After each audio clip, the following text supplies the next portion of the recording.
అవుతుంది కాబట్టి పేర్లన్నీ కూడా నేను పేర్లు చదవట్లేదు. పెద్దలు ఈ కార్యక్రమానికి విచ్చేసినటువంటి మంగళగిరి నియోజకవర్గ వైఎస్ఆర్ కాంగ్రెస్ పార్టీ కార్యకర్తలు, పెద్దలు, సోదరిమణులందరికీ ముందుగా హృదయపూర్వక నమస్కారాలు తెలియజేస్తా ఉన్నాం. బస్సు యాత్రలో పాల్గొన్నటువంటి మీ అందరికీ కూడా ప్రత్యేకమైనటువంటి అభినందనలు తెలియజేస్తా ఉన్నాం. చాలా ఆనందంగా ఉంది. వైఎస్ జగన్మోహన్ రెడ్డి గారు మన ముఖ్యమంత్రి వర్యులు పరిపాలనా విధానాన్ని మనందరం కూడా ఒక్కసారి గుర్తు తెచ్చుకోవాలి. రాజశేఖర్ రెడ్డి గారి పరిపాలన, ఆ తరువాత జగన్మోహన్ రెడ్డి గారి పరిపాలన, స్వతంత్రం వచ్చిన దగ్గర నుంచి అనేక మంది పరిపాలనలు చూశారు. చాలా సంవత్సరాలు గడిచినాయి. ప్రజల్లో ఈ రకమైనటువంటి పరిపాలనా విధానాలు మనం ఏనాడు కూడా చూడాల. సమాజంలో పేదరికాన్ని నిర్మూలన చెయ్యాలి అని చెప్పి కంకణం కట్టుకున్నటువంటి ముఖ్యమంత్రి.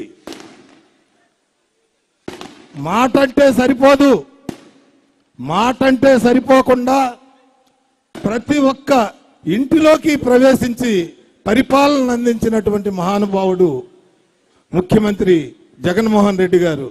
ఒక్కొక్క స్కీము నవరత్నాల ద్వారా చదువుకోవటం అంటే మీరందరూ ఫీజు రీయింబర్స్మెంట్ ఇవ్వటమే కాదు, చిన్నపిల్లల దగ్గర నుంచి చదువుకోవాలి అంటే ఏ రకంగా సహాయం చేశాడో మీ అందరికీ తెలుసు. చిన్న అంగన్వాడీ దగ్గర నుంచి ఏ స్థాయిలో చదువుకున్నా ఆ స్థాయి మొత్తానికి కూడా ప్రభుత్వ సహకారంతో ఈనాడు మనం పిల్లలందరినీ కూడా చదివించుకుంటున్నాం అనే విషయాన్ని మనం జీవితంలో కూడా మర్చిపోకూడదని చెప్పి కూడా తెలియజేస్తున్నా. అట్లానే వైద్యం కూడా ఏనాడైనా జరిగిందా? ఈనాడు మరి రాజశేఖర్ రెడ్డి గారి గవర్నమెంట్లో, ఆ తరువాత జగన్మోహన్ రెడ్డి గారి ప్రభుత్వంలో ఏ ఇబ్బంది వచ్చినప్పటికి కూడా వైద్యం మొత్తం కూడా ప్రభుత్వ సహకారంతో ఈనాడు వైద్యాన్ని పొందుతున్నాం. మనందరం కూడా ఎంతో ఆరోగ్యంగా కూడా జీవించాలనే ఆలోచనతో ముఖ్యమంత్రి గారి పరిపాలనా విధానం కొనసాగుతుందనే విషయాన్ని కూడా నేను ఈ సందర్భంలో తెలియజేస్తా ఉన్నా. మరి మీరు ఏనాడు కూడా మర్చిపోలేం, పరిపాలన అంటే మాటలతో జరిగే పరిపాలన కాదు. ఈనాడు విద్య వైద్యమే కాకుండా పేదలు మరి ఈనాడు బస్సు యాత్రలో వెనకబడినటువంటి తరగతులు, బీసీ, ఎస్సీ, ఎస్టీ, మైనార్టీలు మేమందరం కూడా మరి ఏ పదవుల్లో ఉన్నామో ఈ నియోజకవర్గంలో కానీ ఈ జిల్లాలో కానీ అందరం కూడా పదవుల్లోనే ఉన్నాం. గతంలో ఏనాడు కూడా ఇన్ని పదవులలో ఉన్నటువంటి పరిస్థితులు లేవు. ఈనాడు 70% మంత్రిమండలిలో కానీ అట్లానే ఎమ్మెల్యేలో కానీ రకరకాలైనటువంటి ఎమ్మెల్యేలో తక్కువ ఉంటాయి, ఎందుకంటే రిజర్వేషన్స్ అమల్లో ఉంటాయి కాబట్టి రిజర్వేషన్స్ ప్రకారం కొంచెం తక్కువ ఉన్నప్పటికీ కూడా తొందరగానే చెప్తాను.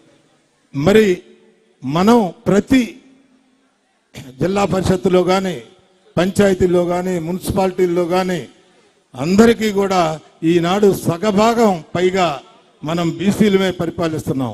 ముఖ్యమంత్రి గారు పరిపాలన అంతా కూడా ఆయన ముఖ్యమంత్రిగా ఉండి బీసీలు, ఎస్సీలు, మైనార్టీల చేత పరిపాలన కొనసాగిస్తున్నాడనే విషయాన్ని మనం ఎవరు కూడా మర్చిపోకూడదని చెప్పి కూడా తెలియజేస్తా ఉన్నా.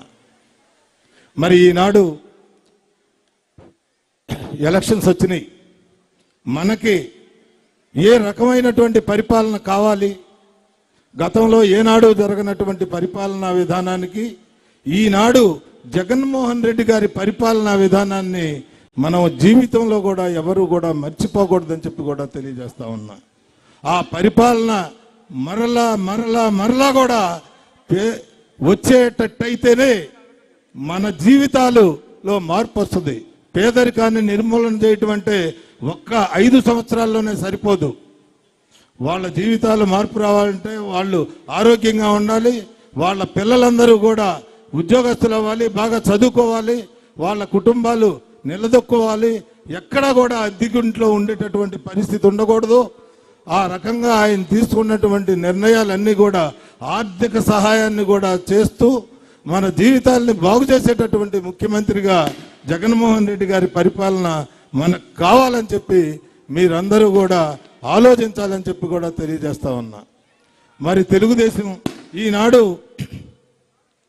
గతంలో రాజశేఖర్ రెడ్డి గారి టైం దగ్గర నుంచి 2 మాటలే చెప్తాను, ఎందుకంటే చాలా ముఖ్యమైనటువంటి విషయాలు. మనం ఈ నియోజకవర్గంలో పద్మశాలీలుగా ఉన్నటువంటి వాళ్ళు గోలి వీరాంజనేయులు గారు, అట్లానే 2 సార్లు నేను, ఒకసారి కాండ్రు కమల, 4 సార్లు కూడా రాజశేఖర్ రెడ్డి గారి హయాంలో పద్మశాలీలకి ఈ నియోజకవర్గం టికెట్ ఇవ్వటం జరిగిందనేది కూడా తెలియజేస్తా ఉన్నా. 4 సార్లు కూడా మీరు గెలిపించారు. అట్లానే ఇవాళ 2 సార్లు రామకృష్ణారెడ్డి గారిని గెలిపించారు. అయినప్పటికీ కూడా ముఖ్యమంత్రి గారు ఈ నియోజకవర్గాన్ని ప్రత్యేకమైనటువంటి గుర్తింపుగా మరి మీరు ఏనాడు చూడనటువంటి అభివృద్ధిని మరి ఈ నియోజకవర్గంలో రూపురేఖలే మారిపోయిన ఎంపించి కూడా తెలియజేస్తా ఉన్నా. వాస్తవం నియోజకవర్గం మొత్తం కూడా రూపురేఖలు ప్రతి అవసరాన్ని కూడా దృష్టి పెట్టుకొని అభివృద్ధి కార్యక్రమాలు జరిగినాయి. కొన్ని వేల కోట్ల రూపాయలు ఈ నియోజకవర్గంలో ముఖ్యమంత్రి గారు ప్రత్యేకంగా ఇవ్వటం జరిగిందనే విషయాన్ని కూడా తెలియజేస్తూ, మరి చాలా మంది పెద్దలు మాట్లాడవలసినటువంటి వాళ్ళు ఉన్నారు. మనం ఈనాడు మరి ఒక చేనేత బిడ్డకి రామకృష్ణారెడ్డి గారిని ఆపి ఇవాళ మరి చిరంజీవి గారికి టికెట్ ఇచ్చే దాంట్లో ఆయన చూపించినటువంటి చొరవని మనం ఎవరూ కూడా మర్చిపోకూడదు. ఎందుకంటే రాష్ట్రంలో చేనేతకి సంబంధించినటువంటి వాళ్ళు 2-3 సీట్లు ఇవ్వగలుగుతారు. అవన్నీ కూడా అనేక ప్రాంతాల్లో చేనేత వాళ్ళు ఉన్నారు. వాళ్ళందరి సహకారం మనం ఈ పార్టీకి ఇస్తున్నాం కాబట్టి ఇక్కడ అందరూ కూడా అన్ని కులాలకు సంబంధించిన వాళ్ళు వాళ్ళందరూ కూడా ఈ